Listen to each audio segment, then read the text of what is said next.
Hey guys, Ben Friedman here, recording a league with a legacy 4-color Delver deck, and we changed things up a little bit. This is True-Name Delver.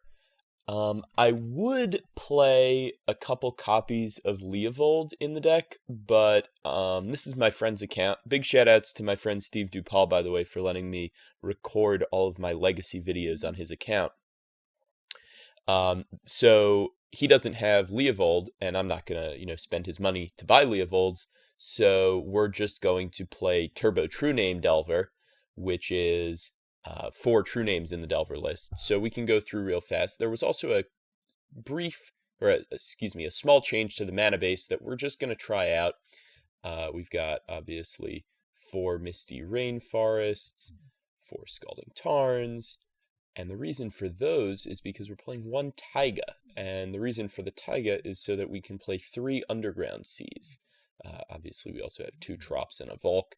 So the idea here is you can play a split of 3 Tropical Islands and a Badlands and make your fetch lands Scalding Tarns and Polluted Deltas. Or you can play a split of Taiga and Underground Sea and make your fetch lands Tarns and Rainforests. The idea here is you want to be able to cast both Lightning Bolt and Abrupt Decay off of 2 lands, and the question is just whether you would rather have that 2-land split be a Trop Badlands split or a Taiga Sea split.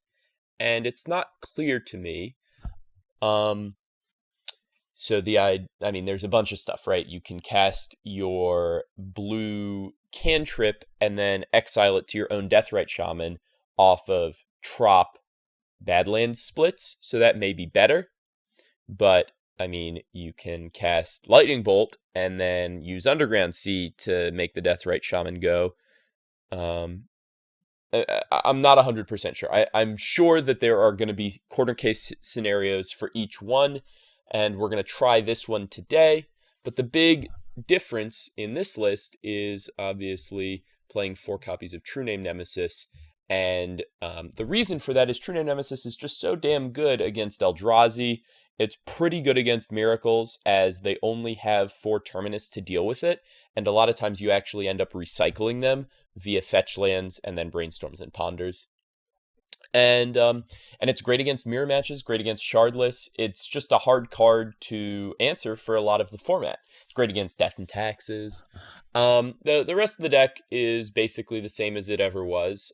We had to cut 1 Snapcaster Mage in order to fit a True Name, which really pains me deep down in my soul because I love Snapcaster Mage. But I think that the operative thing to keep in mind here is how important True Name Nemesis is against Eldrazi. So I just want to hedge the most against Eldrazi if possible. And Snapcaster Mage is not great against them. It's okay, but it's not great.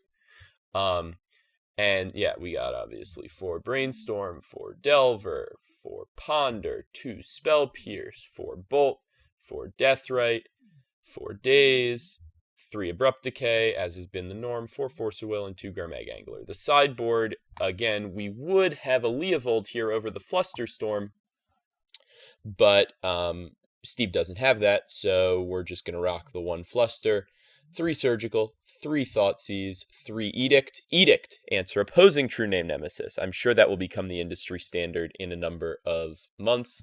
Well, maybe not, because Legacy is slow to evolve, and people don't really keep that well abreast of the small shifts and trends that can make or break a given matchup. Anyway, we've got a Painful Truths, a Kolaghan's Command, 2 Jittes, and a Pithing Needle.